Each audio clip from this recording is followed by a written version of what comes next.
بسم اللہ الرحمن الرحیم۔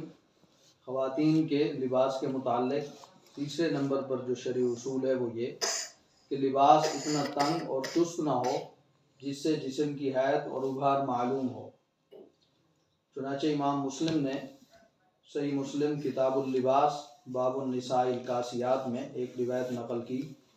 جناب نبی کریم صلی اللہ علیہ وسلم نے ارشاد فرمایا کہ جہنمیوں کے دو گروہ ایسے ہیں جنہیں میں نے نہیں دیکھا۔ ایک گروہ تو ان لوگوں کا جن کے ہاتھوں میں گائے کی دم کی مانند کوڑے ہوں گے جن سے وہ لوگوں کو نہک ماریں گے، اور دوسرا گروہ ان عورتوں کا ہے جو بظاہر کپڑے پہنے ہوئے ہوں گی مگر حقیقت میں ننگی ہوں گی۔ وہ مردوں کو اپنی طرف مائل کریں گی اور خود مردوں کی طرف مائل ہوں گی۔ ان کے سر بختی اونٹ کے کوہان کی طرح ہلتے ہوں گے۔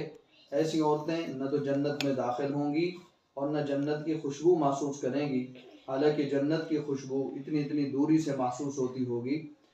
حضرات محدثین نے اس حدیث کی تشریح میں دو تفسیریں بیان فرمائی کہ لباس پہنے ہوئے ہو حقیقت میں اور ننگی نظر آ رہی ہو، تو اس کا ایک مطلب یہ ہے کہ لباس اتنا باریک ہو کہ اس کے اندر سے جسم نظر آ رہا ہو، اور دوسری تفسیر اس کی یہ فرمائی کہ لباس اتنا چست اور تنگ ہو کہ جس سے جسم کی حیت اور ابھار معلوم ہو۔